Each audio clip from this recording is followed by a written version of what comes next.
Hi everybody, my name is Vicente. I am studying science if yawning is contagious. I used colorful paper, markers, cardboard, stick glue, double-faced tape, printer, white paper, computer, printed yawning photos. My hypothesis was that external factors can make us yawn.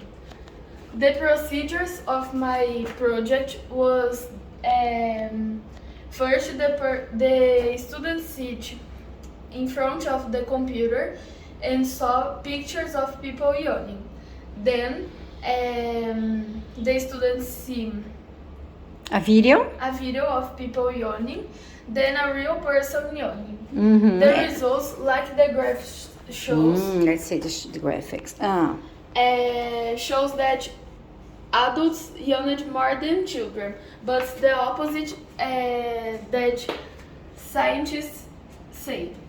Yeah, so maybe our adults just had a very busy week. Yes. Because real scientists say the opposite, right? Yes. Okay, all right. The conclusion is that I observed that external factors can make us yawn, and yawning is contagious because when you see a person yawning, you yawn too. Yeah, and tell me, Vi, what was the part of our project that you liked the most?